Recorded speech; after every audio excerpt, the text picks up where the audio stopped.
Matapos mapagod at maputikan, may poise pa kaya sila sa isa na namang pictorial?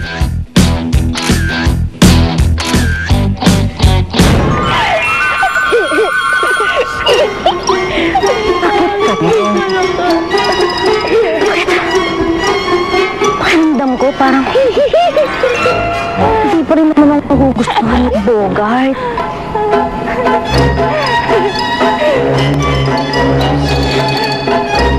Bagets, ano yung pinagtatawanan niyo dyan? Wala, mga pictures ng mga taong pangit umiyak. Patingin? Kuya ko yan eh. Hindi models kaya to. Paano yung nakuha yung picture ko? Pinadala lang yung konsensya mo. Uy, hindi, models kaya to, promise, model to eh. Parang ako eh, oh. Alam mo, Mayordoma, lahat talaga ng model, pumapangit pag umiiyak, kaya nagiging kamukha mo. Ganon? Ibig sabihin? Di rin magustuhan ni Bogart yung mga model? Well, I will make sure that no one of them will ever cry. And I'm saying this using my Mughal language. Talk. Unang sasalang sa Sunsilk's Best Ever Shots Challenge, si Tanya. Alright, Tanya, welcome back to the set. First of all, I'd like to say congratulations. Pinaka-mabilis yung time mo sa challenge kanina. So your first place and your time is 2 minutes and 24 seconds. So congratulations. Pero na yun, meron ako ng envelope. Sa loob ng envelope ay yung how many frames you'll be shooting right now here. So I would like you to open the envelope and show it to the camera how many frames you'll be shooting na yun. So please. Alright. O Tanya, ikaw ang may pinakamaraming shots na pagpipilian. Kaya naman dapat lang sulitin mo ang opportunity na ito. To the left, girl! Mukhang ganado itong si Tanya.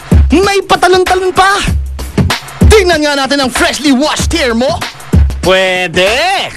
I think the 30 shots were more than enough. I think it was just like, I didn't know how to sell it, how to sell the product, and how to do a good shot or a better shot. Beth, it's your turn to give us your best shot. So please, I would like you to open the envelope and show it to the camera how many frames you'll be shooting na yun. Alright, please show it to the camera. Bye.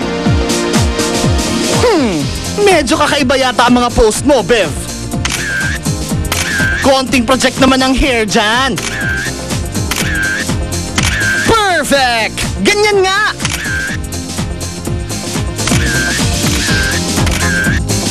Third place sa obstacle course si Lane. Kaya siya naman ang bibida sa pictorial. Alright, 20 shots. Kung gaano kabilis namin natapos yung obstacle, meron pong kapalit na points yon or bilang po ng shots na gagawin namin gamit yung Sunsilk products.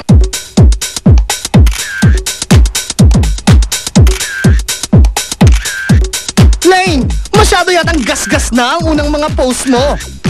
Konting variety naman, Lane. Best shot ang pinaglalabanan dito. Parang limited po yung nagawa kong poses eh. Doon ako parang nag-isip, ano yung next na posing ko or what? Yan.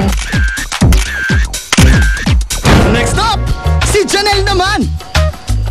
Okay, so you've got 15 shots, okay? Remember that? Okay. Give us your best. Ayos itong si Janelle ah.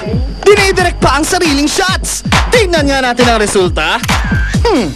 Feeling Angelina Jolie? Hala, ano ito? Gusto yatang gayahin ni Janelle si Mami Pilita. Yan ang magaling. Tama yan. Enjoy mo lang. Feeling ko kanina, like, I could have done better. Super pagod ako, like, as in, wala akong isip, like, what's going on around me. I just know I need to take these 15 shots and try, but I'm so tired. But feeling ko, if I was given another chance to do it again, I would do it way better. And finally, sasalang na ang high-flying na si Angel. 10 shots, yes. Grabe, sobrang disappointed ako. Tapos nakita ko lang yung kung ilan lang yung shots. Ako yung pinaka, maiksing shot, 10 lang. Sabi ko, oh my God, ano ba gagawin kong post dito? So, iniisip ko na out na talaga ako. Kakaiba ang diskarte nitong si Angel sa product shot. Ito naman, parang mug shot. Ayun na, ayos. Loving your hair. Abangan bukas, deliberation na ng ating experts. Sino kaya sa ating mga modelo ang may potensyal at sino naman ang hindi pumasa? Pretty, yeah, I think it's gonna be fair. So, yung unang ma-eliminate si